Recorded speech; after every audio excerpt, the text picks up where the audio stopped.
क्या स्टार्ट किया हुआ था? ग्राफ्स स्टार्ट किया हुआ है, ठीक है। ग्राफ्स के अंदर हमने क्या किया है? हमने ग्राफ्स में कोऑर्डिनेट ज्योमेट्री स्टार्ट की हुई थी। तो मैथ्स में भी किस सेक्शन पर मौजूद हूँ? ग्राफ्स के सेक्शन पर मौजूद हूँ। ग्राफ्स में मैंने क्या पढ़ाया आपको? कोऑर्डिनेट ज्योमेट्री पढ़ा दी है। कोऑर्डिनेट ज्योमेट्री में हमने बातें कहाँ से स्टार्ट की हैं? प्लीज अगर मुझे अपने नोट्स दे दीजिए हसीब। मैं इसी को दोबारा रिव्यू करके कोई नया टॉपिक इसमें भी डेवलप करूंगा। क्या नया टॉपिक डेवलप करना है जरा सुनिएगा गौर से। कार्टेशियन प्लेन में सबसे पहला कॉन्सेप्ट है अबाउट अ पॉइंट, फिर उस पॉइंट के बाद पॉइंट के कोऑर्डिनेट्स, फिर दो पॉइंट्स की जुड़ी हुई स्ट्रेट लाइन सेगमेंट। बैठ जाएं बच्चा, जल्दी से बैठ जाएं। उस स्ट्रेट लाइन सेगमेंट का लेंथ या मिड पॉइंट या ग्रेडियंट, फिर उस स्ट्रेट लाइन सेगमेंट के एंड पॉइंट्स को एक्सटेंड कर दें without any end points. Without any end points it's not a line segment, it's क्या? It's a line. Then the concept of the gradient of the line, and then there was a concept of the equation of the line. तो बुनियादी तौर पर हमारा जो coordinate geometry and हुआ है वो कहाँ एंड हुआ है? इक्वेशन ऑफ अ लाइन पर एंड हुआ है। उसी के हम आगे पीछे सवाल घुमाते रहे कि यार लाइन का क्या गिवन होगा, लाइन पे क्या कुछ गिवन होगा, तो इक्वेशन कैसे निकालेंगे, इक्वेशन गिवन होगी तो लाइन के बारे में क्या अंदाजा लगाएंगे, ठीक है। तो मुझे लगता है हमारे कोऑर्डिनेट ज्योमेट्री का जो असल मकसद था, वो असल मकसद क्या था? It was equation of a line. ठीक हो गया जी। अब इक्वेशन ऑफ अ लाइन में मैं आज एक्स्ट्रा कुछ बात करना चाहूंगा। जल्दी जनाब साहब, आपने पिछले चैप्टर में क्या पढ़ा है कि अगर लाइन कैसी हो, अगर लाइन स्ट्रेट हो, क्या हो जनाब साहब? If the line is straight then the equation is linear. Okay, अब आज मैं आपसे पूछना चाहता हूं, अगर लाइन कर्व्ड हुई तो इक्वेशन कैसी होगी? नहीं, ये किसने कहा? मैं तो कर्व्ड बोला है। कर्व में तो पता नहीं 50 तरह की कर्वेचर्स होंगी। मुझसे तो पूछे सर कौन से वाले कर्व की बात कर रहे हैं आप? कर्व यहां से आप मैंने दफा कर्व स्टार्ट कर लिया तो ये ना खत्म होने वाले ग्राफ्स हैं कि पता नहीं किधर से मैं कर्व किधर करूंगा, ठीक है। तो बराए मेहरबानी याद रखिएगा मैं अभी कौन से कर्व की बात कर रहा हूं, देखेंगे कौन से कर्व की बात होनी है। इससे पहले कि मैं नया टॉपिक डेवलप करूं, मैं पुरानी वाली बात जरा खत्म कर लूं। पुरानी बात क्या बोले कि लाइन अगर कैसी थी, लाइन अगर स्ट्रेट थी तो इक्वेशन कैसी थी? इक्वेशन लीनियर थी। क्या इस बात में किसी को प्रॉब्लम है? अरे आज मैं बात करने लगा हूं, न्यू बात करने लगे हैं, और आज इस नई बात को मैंने कैसे लिखना है कि अगर लाइन कैसी है, अगर लाइन को मैं कहूं जी अल्हम्दुलिल्लाह कर्व्ड है, और कर्व भी बड़ी सिमेट्रिकल कर्व्ड है। क्या एक ऐसी कर्व है जो सिमेट्रिकल है, मतलब उसकी कोई सिमेट्री है, उसके अंदर कोई ना कोई लाइन ऑफ सिमेट्री है, तो उस एक काम करेंगे, उसको कर्व बोलेंगे ही नहीं, उसका एक नया नाम है भाई, पैराबोला उसका मैं नाम रखूंगा। लेकिन फिल वक्त मैं कर्व बोल के, चूंकि वहां स्ट्रेट लिखा है तो स्ट्रेट का ऑपोजिट क्या होता है? स्ट्रेट का ऑपोजिट होता है लाइन इज कर्व। अगर लाइन कर्व होगी तो इक्वेशन कैसी होगी? एक चीज तो ऑब्वियस है सर जी, लीनियर नहीं होगी है। तो फिर क्या होगी? सर ये तो डिपेंड करता है कि वो कर्व कैसी है, ठीक है। तो अगर वो स्ट्रेट है तो लीनियर है, कर्व है तो लीनियर नहीं, क्या है? नॉन लीनियर है, एलओजी। ये मेरा आज का टॉपिक है जी। मैंने क्या कहा? इक्वेशन ऑफ अ लाइन का टॉपिक डेवलप होता था कहां पे? आपके कोऑर्डिनेट ज्योमेट्री में पॉइंट्स की बात हुई, दो पॉइंट्स को जोड़कर लाइन सेगमेंट हुआ, लाइन सेगमेंट को एक्सटेंड किया इनडेफिनेटली तो लाइन बन गई, लाइन के ग्रेडियंट को भी डिस्कस किया, लाइन के इक्वेशन को भी डिस्कस किया। तो एक्चुअल कॉन्सेप्ट था इक्वेशन ऑफ लाइन। और आपने उस वर्कशीट में भी देखा होगा और टेस्ट में भी देखा होगा, ज्यादातर क्या पूछ रहा था? इक्वेशन ही निकलवा रहा था। किनकी? लाइनों की। अब लाइनों पे कभी एक पॉइंट पता होता था, कभी दो पॉइंट्स पता होते थे, मतलब कम से कम एक पॉइंट और ग्रेडियंट का पता होना जरूरी था। ग्रेडियंट उसका डायरेक्टली ना पता हो तो हम कहीं और से निकाल लेते थे किसी और के साथ उसका ताल्लुक देख लेते थे कि वो उसके साथ पैरेलल होता था कि उसके साथ परपेंडिकुलर होता था। आई होप आपको सारा वर्कशीट्स और टेस्ट में जो कुछ मैंने जिस भी तरीके से पूछा याद आ रहा होगा। लेकिन अभी मैं क्या करना चाहता हूँ, अब मैं कहना चाहता हूँ, मैंने कहा जी लाइन अगर स्ट्रेट नहीं है मतलब कर्व है तो इक्वेशन भी फिर लीनियर नहीं होगी, वो नॉन लीनियर होगी। अब ये तो बड़ी जनरल सी बात है यार, स्पेसिफिक तो हो ही नहीं रही। अब इसको स्पेसिफिक कैसे करूं? इसको स्पेसिफिक करने के लिए मैं कहूंगा कि अगर वो कर्व कैसी है, सिमेट्रिकल कर्व है, दैट इज अ पैराबोला। अगर वो क्या चीज है जी, कर्व का क्या सीक्वेंस है, मेरा अगला टॉपिक, वैसे कर्व की और बहुत सारी किस्में होंगी लेकिन मैं अभी कर्व की कौन सी किस्म पढ़ाऊंगा, एक सिमेट्रिकल पैराबोला, सिमेट्रिकल कर्व। अगर वो सिमेट्रिकल कर्व हुई I dot E, that is जिस शक्ल को हमने बचपन में या कभी पैराबोला के नाम से सुना या समझा होगा, तो उसके लिए जो नॉन लीनियर इक्वेशन है वो कैसी होगी, वो क्वाड्रेटिक होगी। क्या होगा जनाब साहब? और क्वाड्रेटिक का मतलब क्या होगा, that is degree is equal to 2 L. जी जनाब साहब, आज का हमारा नया टॉपिक ये डेवलप हुआ चाहता है कि क्या हो रहा है जनाब, हम कह रहे हैं कि जब लाइन स्ट्रेट थी तब क्या सिचुएशन थी सर जी, जब लाइन स्ट्रेट थी तो इक्वेशन लीनियर थी। अब लाइन कैसी है, कर्व है, तो इक्वेशन नॉन लीनियर है। कर्व मतलब सिमेट्रिकल कर्व है, लाइक अ पैराबोला, तो इक्वेशन नॉन लीनियर में कौन सी वाली नॉन लीनियर है सर जी, वो क्वाड्रेटिक वाली नॉन लीनियर है, जिसकी डिग्री क्या होती है, जिसकी डिग्री 2 होती है। ओके, अब मुझे यहाँ पे आपको क्या समझाना है, यहाँ तो मैं आपको पैराबोला का मतलब समझाने की कोशिश करूंगा और यहाँ मैं आपको क्वाड्रेटिक में डिग्री 2 हो तो उसका मतलब समझाने की कोशिश करूंगा। आपको पता है यहाँ जो भी लिखूंगा अलजेब्रा होगा, वहां जो भी लिखूंगा वो ग्राफ्स होगा। तो आई होप आपको मालूम होना चाहिए कि क्या कॉन्सेप्ट चल रहा है, ग्राफ और अलजेब्रा, ग्राफ्स ऑफ अलजेब्रा नहीं, ग्राफ्स ऑफ अलजेब्रिक इक्वेशंस। क्या पता बोल दूं ग्राफ्स ऑफ अलजेब्रिक फंक्शंस, लेकिन अभी तक मैं फंक्शन का नाम नहीं लेना चाहता।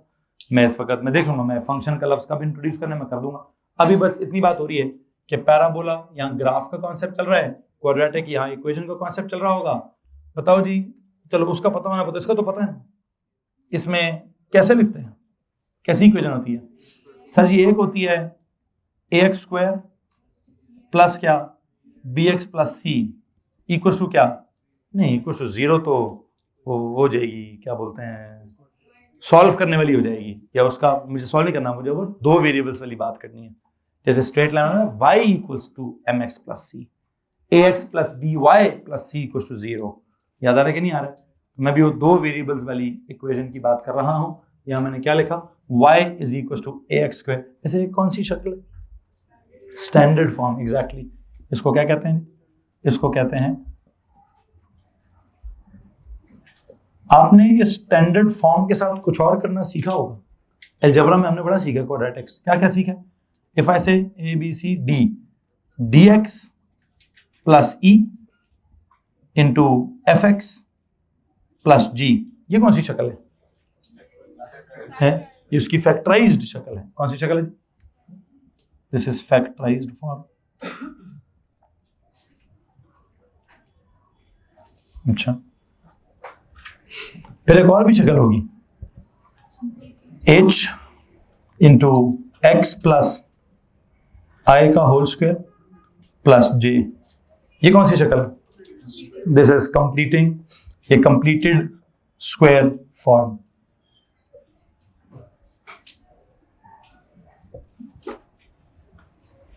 पहले वाली शक्ल थी स्टैंडर्ड, दूसरी वाली शक्ल है फैक्टराइज्ड, तीसरी वाली शक्ल है कंप्लीटेड स्क्वायर। किसी को मसला है इस बात से? ये अलजेब्रा सारा आपको आता है, फैक्टराइज करना भी आता है, मिड टर्म ब्रेक करके फैक्टराइज करना भी आता है, और वो कोई ना कोई आइडेंटिटी लगा के स्क्वायर कंप्लीट करना भी आपको आता है। क्या इन बातों में किसी को प्रॉब्लम है? एनीवन? नो? ओके, वो तो अलजेब्रा तो हमें आता है, क्योंकि हमारा अलजेब्रा खत्म हुआ है तो हम ग्राफ पर आए हैं। तो मुझे अलजेब्रा नहीं सिखाना, ठीक है, सिखाना ग्राफ सिखाना है। ग्राफ में क्या सिखाऊं? ग्राफ में आपको पता है सर जी, जब भी कर्व की बात करेंगे तो पहले क्या होगा सर, एक एक्स एक्सिस होगा, फिर एक वाई एक्सिस होगा, फिर एक पॉइंट ओ फॉर ओरिजिन होगा। अच्छा, सिमेट्रिकल कर्व बनानी है अब सिमेट्रिकल कर्व बनानी है तो किसके सिमेट्रिकल बनानी है? सर जी बस बना दें कहीं से भी। हेलो जी, हेलो जी।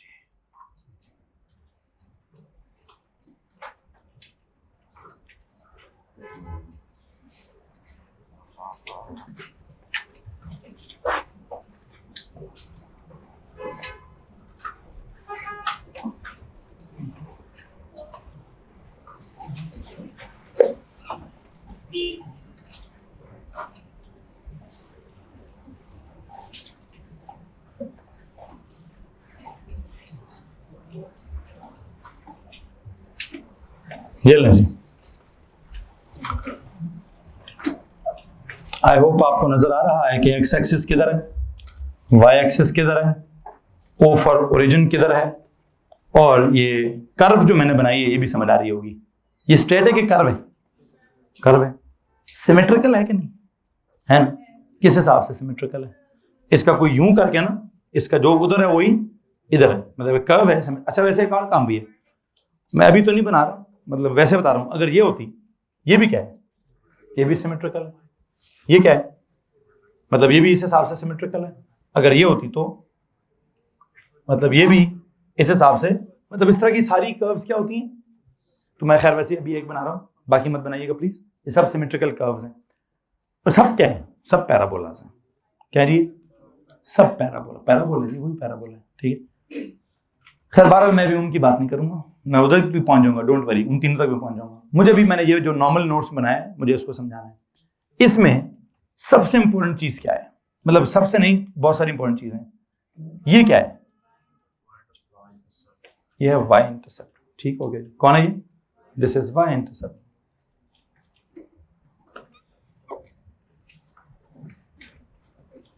ओके हो गया। This is Y intercept.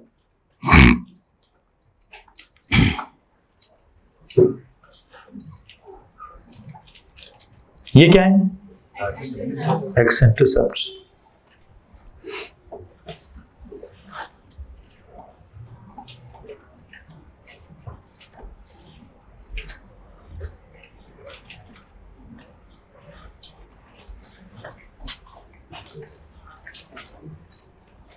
ये क्या है? द मिनिमम पॉइंट और द टर्निंग पॉइंट और द, सही कहा आपने, वर्टेक्स। ठीक है।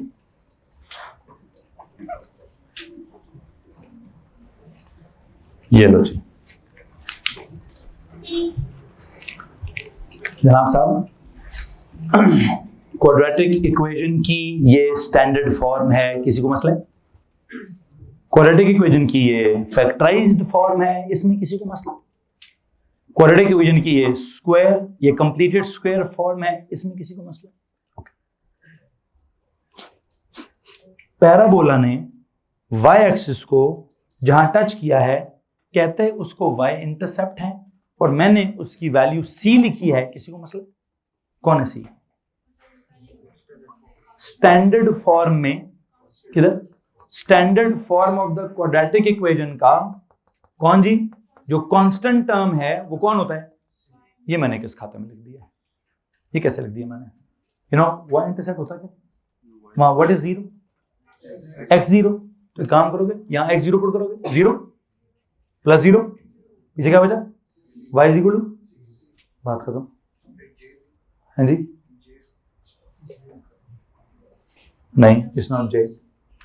देख लीजिए जो आपने पूछा गलत पूछा है, क्योंकि वहां एक्स जीरो पुट करोगे तो ये आई का स्क्वायर कुछ ना कुछ आ जाएगा। ठीक है, इधर से सीन नहीं आ रहा है। मैं क्या कह रहा हूं कि अगर आपको इस इक्वेशन मतलब इसे मैंने पैराबोला तो बना दी, पैराबोला बनाते बनाते मैंने कोई 1 2 3 4 कैरेक्टर्स भी लिख दिए उसके ऊपर। कौन से कैरेक्टर्स? कि जैसे स्ट्रेट लाइन में, स्ट्रेट लाइन वाई एक्सिस को कहां टच करेगी पता कैसे चलता था? Y is equal to Y subject होता था, कांस्टेंट टर्म क्या होती थी? Y intercept. याद आ रहा है कि नहीं आ रहा है? तो बेटा यहां पे भी ऐसा ही होगा कि ये इक्वेशन होगी, इसकी कांस्टेंट टर्म क्या होगी? It will be Y intercept. बात समझा रही कि नहीं आ रही भाई? पहला कॉन्सेप्ट ये हो गया जी।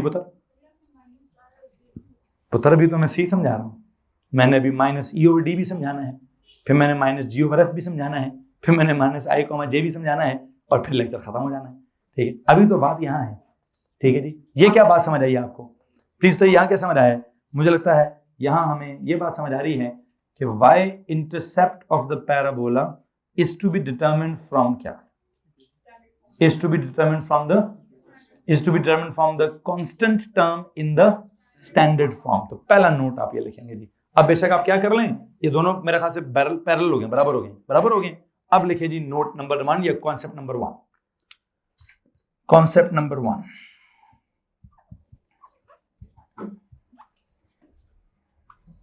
जी, क्या लिखेंगे कॉन्सेप्ट नंबर 1 में? क्या जनाब साहब? y-intercept of the parabola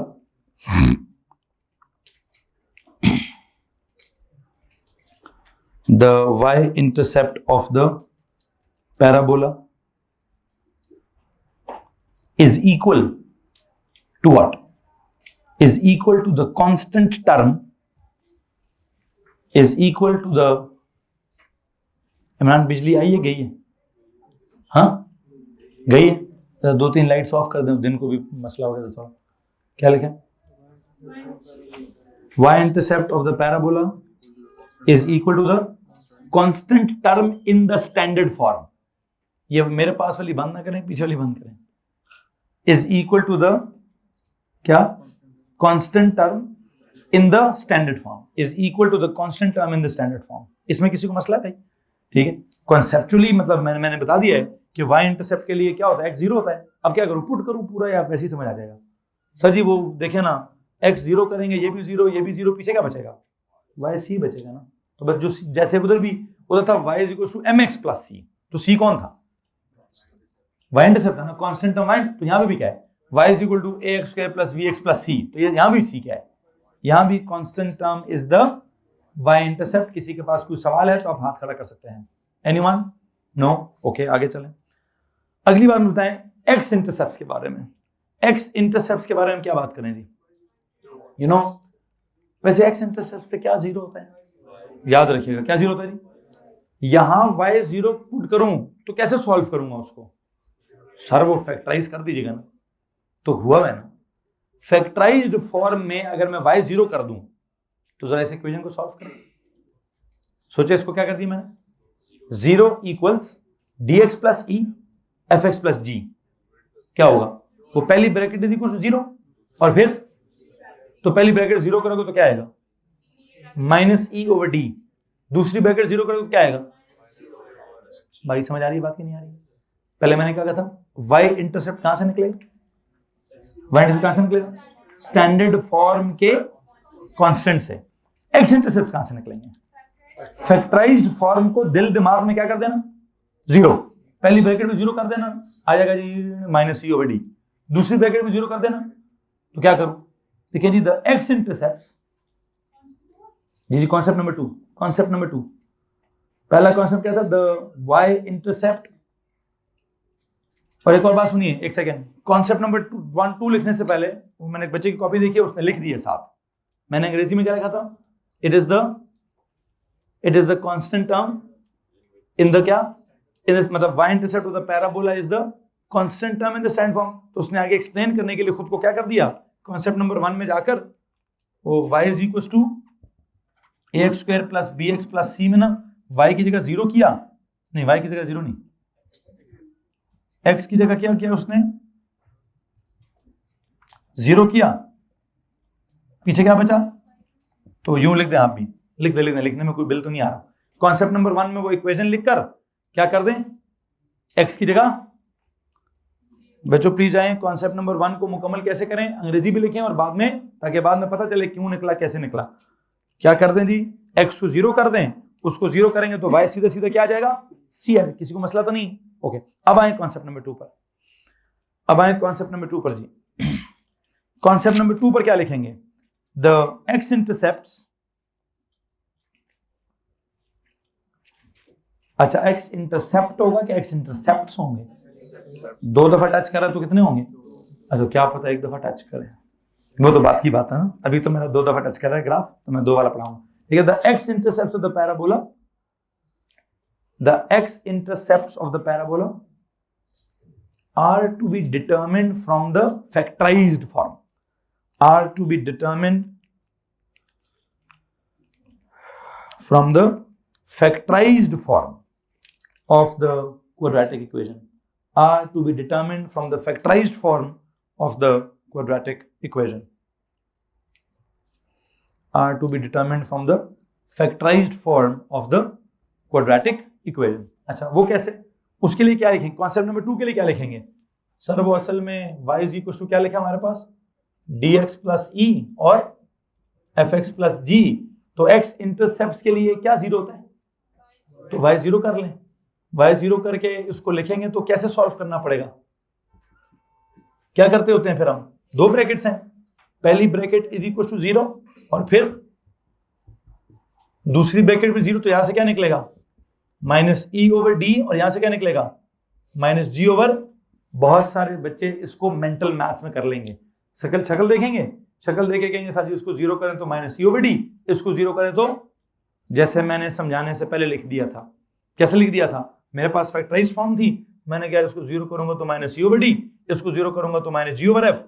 अब वैसे एक मसला हो गया है, मेरा अलजेब्रा कहता है दोनों नेगेटिव है, क्या है मतलब वो चूंकि dx प्लस ई और fx प्लस जी है, it feels as if both are negative, लेकिन मैंने एक नेगेटिव मेंशन किया और एक, लेकिन कहने का मतलब सर कुछ भी हो सकता है, वो तो आप करेंगे तो वो तो मेरे पास dx प्लस ई लिखा हुआ है, मैंने कौन सा उसका एग्जैक्ट ग्राफ ड्रॉ किया हुआ है, मैं तो उसको और इसको बस आपस में क्या कर रहा हूँ कि ये निकालना है तो कहां से निकालना है, ये निकालना है तो यहां से निकालना है, ये दो निकालने तो कहां से निकालने हैं, इसको देखकर जीरो कर देना तो जो आएगा वो आएगा, किसको मसला इस बात से, क्या रह गया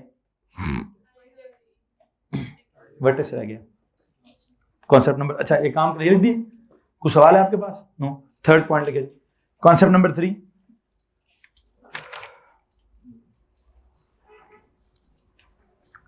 द वर्टेक्स और द टर्निंग पॉइंट, उसको क्या कहते हैं, वर्टेक्स भी कहते हैं और टर्निंग पॉइंट भी कहते हैं, द वर्टेक्स और the turning point, the vertex और the turning point is to be determined from completed square form, is to be determined from the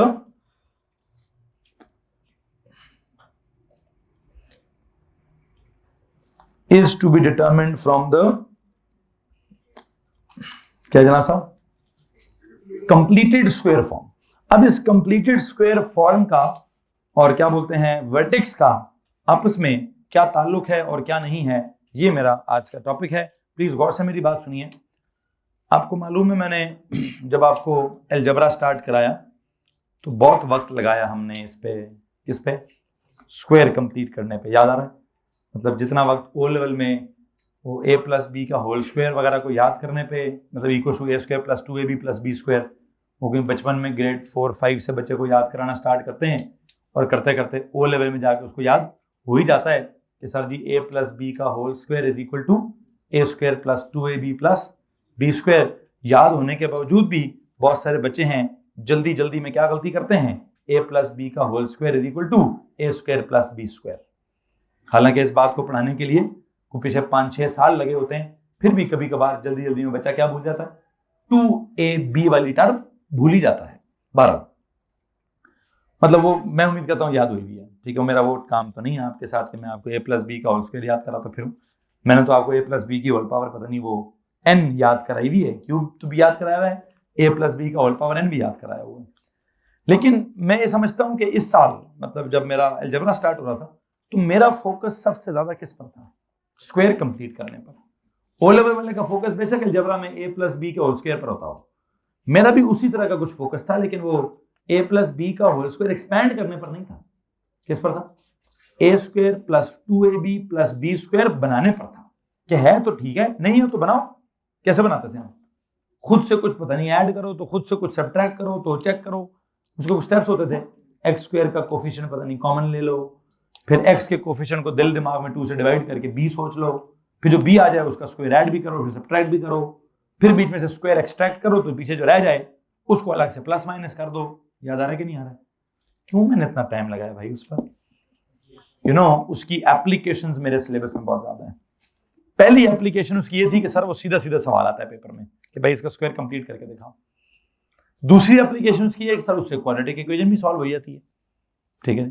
तीसरी उसकी है कि सर उससे क्वाड्रेटिक इक्वेशन हम सॉल्व करें ना करें, इनइक्वालिटी सॉल्व करने के लिए हमारे पास कोई दूसरा तरीका नहीं सिवाय किसके, सिवाय कंप्लीटेड स्क्वायर के। हमने कोई अलजेब्रा डेवलप नहीं की किसके लिए, क्वाड्रेटिक इनइक्वालिटी को सॉल्व करने का एक ही हमारे पास अलजेब्रिक मेथड था। और वो क्या था अलजेब्रिक मेथड, कि बताइए स्क्वायर कंप्लीट करें, उसके बाद अंडर रूट लें, अंडर रूट लेके प्लस उधर लिखें और माइनस। कुछ याद आ रहा है कि नहीं आ रहा? अच्छा, अब उसी तरह इस स्क्वायर कंप्लीट करने की एक और एप्लीकेशन हमारे सामने है। वो क्या एप्लीकेशन है भाई, कि उसने आपसे ना तो y इंटरसेप्ट पूछना है, ना उसने आपसे x इंटरसेप्ट पूछने हैं। उसको पता है कि बहुत आसान है, उसने बेटा जी आपसे ये टर्निंग पॉइंट पूछना है, ठीक है जी। और इस टर्निंग पॉइंट को निकालने के लिए ये वो रॉकेट साइंस तो नहीं है, सिर्फ या तो स्क्वायर कंप्लीट हुआ फिर तो बहुत आसान काम है, नहीं हुआ हाँ तो क्या होगा, तो उसके लिए वो क्या करेगा, वो क्या जनाब साहब स्क्वायर पहले कंप्लीट कर लो, फिर उसके बाद क्या करो, फिर उसके बाद व्हाट, ये जो वैल्यू है ना, इसको एक्चुअली हम दिल में करेंगे जीरो। इसको क्या करेंगे, इसको जीरो करो, क्या आंसर आता है? हाँ, इस पूरे को जीरो करो, क्या आएगा? ओ पांडे हो, इसको पकड़ के जीरो करो, उल्लुओ, h into X plus I का whole square is equal to zero करो। h वहां जाके क्या हो जाएगा, करना नहीं है, सिर्फ सुनना है अभी सर जी, वो जीरो ही हो जाएगा। फिर क्या होगा, अंडर रूट लो जी सर, वो भी जीरो ही हो जाएगा। फिर क्या करें, इसको तो ले जाएं जी, ये आ जाएगा माइनस आई आ जाएगा। क्या आ जाएगा भाई, मैं क्या कह रहा था, क्या करें, इसको पकड़कर जीरो करें, क्या करें? आप कहेंगे सर जी क्यों जी, किस खुशी में जीरो करें? हाँ जी, वैसे एक सवाल है, इसको किस खुशी में जीरो किया था? क्योंकि y जीरो था तो हमारे पास एक अलजेब्रा थी, पहली ब्रैकेट जीरो कर दो और अगली ब्रैकेट जीरो कर दो। अच्छा, इस वाले केस में यहां क्यों जीरो किया था? सर वो y इंटरसेप्ट निकालना था तो हमने क्या कर दिया, x को जीरो कर दिया, या x इंटरसेप्ट निकालने थे तो हमने क्या कर दिया। अब मैं इस पूरी ब्रैकेट को जीरो करूं किस खुशी में? Please don't mention any gradient, ऐसा कुछ लेना देना नहीं, ठीक। Anything else please please. हाँ, असल में क्या निकालना है, ये जिसको आपने टर्निंग पॉइंट कहा है, क्या कहा है, और जिसको वर्टेक्स भी कहा है, असल में इसका एक और नाम भी है, क्या नाम है इसका? Minimum point. क्या नाम है? Minimum point. मतलब किस हिसाब से मिनिमम है ये, मतलब क्या चीज मिनिमम है? इसका x मिनिमम है, y मिनिमम है? नहीं, दोनों मिनिमम। आप यूं करके मिनिमम कर रहे हैं कि यूं करके मिनिमम कह रहे हैं? y में मिनिमम कह रहे हो ना भाई, क्या कह रहे हो, y में मिनिमम कह रहे हो। प्लीज सुनना भी है, समझना भी है, उसके बाद रट लेना है। सुनना भी है पहले, समझ भी ले। इसको आपने क्या सर जी, इसको क्या बोले, टर्निंग पॉइंट को या वर्टेक्स को क्या बोले, मिनिमम बोले। मिनिमम विद रिस्पेक्ट टू क्या, y। ओके, अब मुझे इस इक्वेशन में से y का क्या आंसर चाहिए, मिनिमम। y का आंसर किस पर डिपेंड करता है, y का आंसर किस पर, y की इक्वेशन है इन टर्म्स ऑफ, y की ये वाली भी equation in terms of, y की ये वाली भी equation in terms of, y किस पर डिपेंड करता है? अच्छा, y की वैल्यू मिनिमम कब होगी, जब x की वैल्यू मिनिमम होगी। क्या होगा, y की वैल्यू मिनिमम कब होगी? सर जी जब इस पूरे, मतलब इस x की वैल्यू में, अच्छा बल्कि x की भी नहीं, बल्कि हाँ इस x पर डिपेंड करता है, इस x पर डिपेंड करता है। आई बिलीव, एक काम करें, मैं जुमला चेंज करने लगा हूं, y इज इक्वल टू कितनी टर्म्स हैं, y इज इक्वल टू कितनी टर्म्स हैं, एक और दो। इन दोनों में से कौन सी टर्म कांस्टेंट है और कौन सी टर्म वेरिएबल है? ये टर्म कैसी है, ये तो मेरे कंट्रोल में नहीं, कांस्टेंट है भाई। कौन सी टर्म वेरिएबल है? ये टर्म वेरिएबल है। ये क्यों वेरिएबल है? इसमें एक्स है सर, वो आगे पीछे होगा तो जवाब, इसके चेंज होने से पूरा जवाब क्या हो जाएगा। मुझे पूरा जवाब कैसा चाहिए, तो वो टर्म चेंज हो सकती है, ये टर्म चेंज हो सकती है।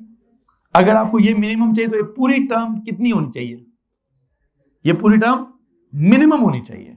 अब इसका मिनिमम वर्जन क्या है? एक बात है वैसे, इसमें खास बात है सर, इस पे ना ब्रैकेट बनी हुई है, ब्रैकेट के ऊपर स्क्वायर है, ये इसकी बड़ी खास बात है सर। क्या इसकी खास बात है? ब्रैकेट बनी हुई है, ब्रैकेट के ऊपर एक स्क्वायर है, एक्स के अंदर प्लस लिखें माइनस लिखें जो मर्जी है लिखें, उसका जब स्क्वायर लेंगे तो आंसर क्या होगा? सर जी इसका आंसर तो हमेशा पॉजिटिव है। क्या जी? इसका आंसर हमेशा, तो पॉजिटिव केस में सबसे छोटी वैल्यू क्या होती है? जीरो होती है, इसलिए इसको क्या कर दे, क्यों, दोबारा सुनेंगे क्या नहीं, मैं सीक्वेंस से डेवलप कर रहा हूं। कॉन्सेप्ट नंबर 3 लिखा क्या है, द वर्टेक्स और the turning point of the parabola is to be determined from the completed square form of the quadratic equation. जुमला क्या है, the vertex or the turning point of the parabola, turning point of the parabola करो, is to be determined from the completed square form of the क्या, of the quadratic equation. अच्छा, अब वो जो turning point है या जो vertex है, इस वक्त जो आपके सामने बात प्रेजेंट की गई है, जो ग्राफ प्रेजेंट किया गया है, ये टर्निंग पॉइंट या वर्टेक्स एक्चुअली कौन है, मिनिमम पॉइंट है। क्या पॉइंट है, इसका नाम है प्रॉपर मिनिमम पॉइंट। और ये मिनिमम, इसमें क्या मिनिमम है, y की वैल्यू मिनिमम है। क्या मिनिमम है, y की वैल्यू मिनिमम है। अब y की वैल्यू मिनिमम अगर मैं इस फॉर्मेट को चेंज करूं तो इसमें y की कितनी टर्म्स है, y की वैल्यू इस टर्म पर, और अब ये पॉजिटिव के नेगेटिव है, जो भी है इसको रहने दें। ये क्या सीन है, ये है वेरिएबल टर्म। क्या है, इसके ज्यादा होने से मिनिमम पॉइंट की आंसर ज्यादा हो जाएगा, इसके कम होने से मिनिमम पॉइंट का आंसर कम हो जाएगा, इसके स्मॉलेस्ट होने से मिनिमम पॉइंट की जो मिनिमम वैल्यू है वो आ जाएगी, मतलब मिनिमम पॉइंट आ जाएगा। ठीक है, अब इसकी स्मॉलेस्ट वैल्यू क्या है, इसकी स्मॉलेस्ट वैल्यू 0 -2। सर जी x की जो मर्जी वैल्यू पुट कर ली आपने, वो है ब्रैकेट के अंदर, और ब्रैकेट के बाद क्या है, बाहर क्या है, ब्रैकेट के अंदर बेशक नेगेटिव आ जाए तो उस पर स्क्वायर क्या होगा, वो उसको पॉजिटिव कर देगा। तो किसी भी पॉजिटिव टर्म का स्मॉलेस्ट आंसर क्या होगा, इसलिए उसको क्या करना पड़ेगा, y का मिनिमम आंसर निकालने के लिए पहली टर्म को 0 करना पड़ेगा। उसको 0 करेंगे तो क्या होगा, उसको 0 करेंगे तो x का जवाब आ जाएगा, और उसको खत्म करेंगे तो पीछे, मतलब ये 0 हो गया तो पीछे बचेगा क्या, चलो जी j मिनिमम, वन मिनिमम। इसको क्या कर दिया आपने, तो इसको 0 करने से कुछ तो निकलेगा आपका, वो क्या निकलेगा, पता क्या निकलेगा, वो x का कोऑर्डिनेट निकल आएगा। क्या निकल आएगा भाई, खैर एक काम करते हैं, नोट्स बनाना स्टार्ट करते हैं। पहले जुमला लिख दिया जी, पहले मुझे नोट्स बनाने में फिर क्वेश्चन की। आपने कहा the vertex of the turning point of the parabola is to be determined from the complete square form of the, okay. अब देखें, since the parabola, since the vertex of the parabola is the minimum point, is the, since क्या लिखा जी, since the vertex of the parabola, since the vertex of the parabola is क्या जना था इमरान, ये light क्यों क्यों ऑन कीजिए बेटा, किसको ऑन करना please,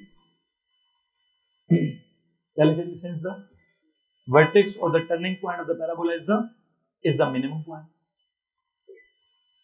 and is the minimum point with respect to y, is the what, is the minimum point or minima with respect to y, minima with respect to y, minima with respect to y, okay। अब underline करें इसको, minima with respect to y। now अब लिखें, now y is equal to क्या, h time x plus I का whole square plus j, इधर लिखें जी ये दो टर्म है, इसको बोले कौन सी टर्म है, कांस्टेंट टर्म, इसको बोले कौन सी टर्म है, वेरिएबल टर्म, ओके। और इस वेरिएबल टर्म में क्या है, variable term is a, since it is a what, complete square, so what, so its minimum value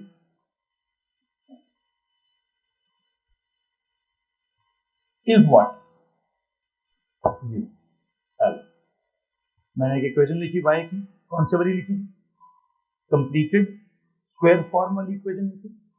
उस इक्वेशन में कितनी टर्म्स थी, दो, j वाली को क्या कह दिया, कांस्टेंट टर्म, पहली वाली को क्या कह दिया, वेरिएबल टर्म, वेरिएबल टर्म को क्या कहा, since it's a complete square, so it's minimum value will be क्या 0. सो व्हाट, हेंस क्या, हेंस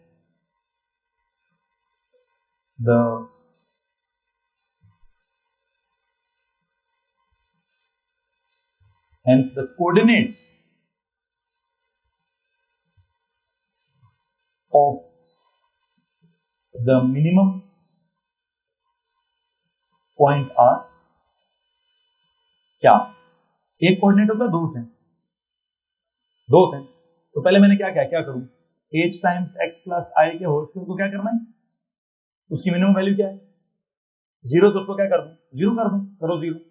यहां से क्या सॉल्व होगा, x प्लस i का whole square equal to 0 over h, x plus i का whole square equal to 0, x plus i is equal to 0, x is equal to minus i. मतलब coordinates of the minimum point निकालने के लिए क्या किया आपने, इस वेरिएबल टर्म को 0 कर दिया जी. अभी तो जो समझा रहा हूं उसको तो खत्म करने देना यार, मैंने कब कहा है कि आज ही सारी क्लास खत्म करूंगा, आज मिनिमम पॉइंट खत्म करूंगा, कल मैक्सिमम पॉइंट से स्टार्ट करूंगा. मिनिमम पॉइंट कैसे हो गया जी, मैंने इसको 0 कर दिया. अच्छा y क्या करूं अभी, y was h times x plus i का होल स्क्वायर प्लस j, ये पूरा आपने क्या कर दिया था 0, 0 प्लस j, पीछे क्या बचा y is equal to j. तो क्या कोऑर्डिनेट्स बचे, अल्टीमेट क्या कोऑर्डिनेट्स बने जी, माइनस आई कॉमा जे. यहां तक किसी को मसला है भाई, मसला एक हो सकता है क्या, पता मसला क्या, सर आप यार ये इतना मुश्किल टर्मिनोलॉजी में क्यों समझा रहे हैं, पता है टर्मिनोलॉजी मुश्किल क्यों, मैंने सारा कुछ वेरिएबल्स में समझा दिया, मैंने सारा कुछ वेरिएबल्स में कैसे समझा दिया. सर आपने स्टैंडर्ड फॉर्म भी वेरिएबल वाली लिखी हुई है, आपने फैक्टराइज फॉर्म भी वेरिएबल वाली लिखी हुई है, आपने कंप्लीट स्क्वायर फॉर्म भी वेरिएबल वाली लिखी हुई है, तो सर मसला क्या हो गया, सर थोड़ा वो A B C D E F G तक चले गए यहाँ, इधर तक मर भी जाऊं भाई, मैंने कब कहा रटा मारने, मैंने कब कहा रटा मारने, मैंने क्या कहा कि जनाब 3 कॉन्सेप्ट मैंने पढ़ाए, आपको पैराबोला का वाई इंटरसेप्ट चाहिए, क्या करें, कुछ भी ना करें, पता क्या करें सर, स्टैंडर्ड फॉर्म का ये देख लें, वो तो नोट समझाने के लिए कहा था x0 करें, तो क्या किया था, तो नोट्स लिखवाने के लिए कहा x0 करें, एंड में क्या करें सर जी कुछ नहीं करेंगे, मैं पता है वो स्टैंडर्ड फॉर्म का आखिरी होगा, वो क्या होगा स्टैंडर्ड फॉर्म का आखिरी वाली चीज वाई इंटरसेप्ट होगी, एक्स इंटरसेप्ट कैसे निकालें, तो फैक्टराइज फॉर्म में क्या कर लें, आपने कहा था उसमें y0 कर लें, मैंने नहीं क्यों y0 करना, सर जी वो इसको देख लें, इसको और इसको देख लें, क्या देखें, हाँ वही ब्रैकेट्स को 0 करें, इधर से क्या निकलेगा माइनस ई ओवर डी, इससे क्या निकलेगा, तो आपने ये कहां से निकाले, या क्या करने की जरूरत है, समझने की जरूरत है. जैसे y equal to mx plus c में मैं कहूँ जी y इंटरसेप्ट निकालो, कुछ करते हो आप, आपका तो सर वो c मतलब कहूँगा y मैं कहूँगी y equal to 3x plus 5, what is y intercept, sir भी 5, तो बेटा मैं इसी तरह कहूँगा कि y equal to 3x square plus 2x plus 5, what is y intercept, is 5. कुछ करने की जरूरत होगी नहीं, मैं कहूँ जी मुझे उसका वो चाहिए y equal to 2x plus 3 times x minus 2, 2x plus 3 times x minus 2, x intercept निकालो, तो पहली ब्रैकेट आपने बोली 2x प्लस 3 माइनस 3/2, दूसरी ब्रैकेट क्या बोली x क्या माइनस 2 और जी 2 क्या आ गया x इंटरसेप्ट. मैं बोलूँ जी वो एक इक्वेशन है y इक्वल टू क्या x प्लस 2 का whole square minus plus 3, what is the vertex और जी माइनस 2 3, किसी को प्रॉब्लम है इस बात से, वो तो मेरी बीमारी है, मैं नोट पर लंबे लंबे लिखवाता होता हूँ, जो मैंने समझाना था मैं समझा चुका हूँ, यहाँ से आगे एग्जाम्पल्स कैसे करेंगे, कल के लेक्चर में एग्जाम्पल्स करेंगे, और आज मैं इस बात को